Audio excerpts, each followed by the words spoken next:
ଇରମ ସେବା ସମବାୟ ସମିତିର ପୂର୍ବତନ ସମ୍ପାଦକଙ୍କର ମୃତ୍ୟୁ।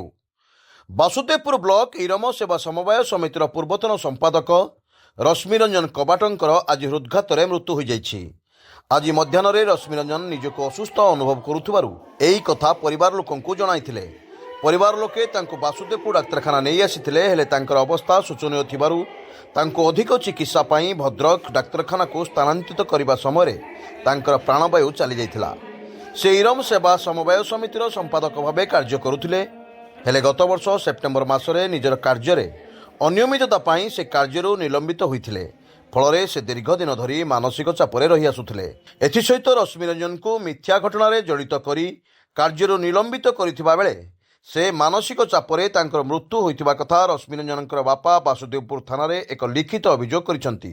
ରଶ୍ମିରଞ୍ଜନଙ୍କର ମୃତ୍ୟୁ ଖବର ପାଇ ବାସୁଦେବପୁରରେ ଥିବା ସମସ୍ତ ସମବାୟ ସମିତିର ସମ୍ପାଦକ ବାସୁଦେବପୁର ଡାକ୍ତରଖାନାରେ ପହଞ୍ଚି ଶେଷ ଦର୍ଶନ କରିଛନ୍ତି।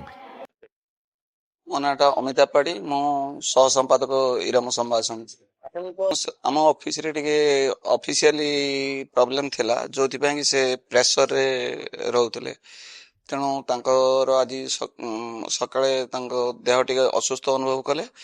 ସେ ଜଣେ ରୋଗିଣା ଲୋକ, ଟିକେ ତାଙ୍କ ଦେହ ଟିକେ ଖରାପ ଥିଲା। ମଝିରେ ତାଙ୍କର ବଡ ଗୋଟେ ପ୍ରୋବ୍ଲେମ ଥିଲା। ସେ ଦେହ ଖରାପ ଟିକେ ରୋଗିଣା ଅନୁଭବ କଲେ। ତାପରେ ତାଙ୍କୁ ମେଡିକାଲ ଆଣୁଥିଲେ। ସେ ରାସ୍ତାରେ ଏକ୍ସପାୟାର କରିଗଲେ। ହାର୍ଟ ଚୋକ୍ କରିଗଲା ତାଙ୍କର। ନା ଅଫିସିଆଲି ପ୍ରୋବ୍ଲେମ ଟିକେ ଥିଲା ଆମ ସମିତିରେ କିଛି ଦିନ ହେଲା।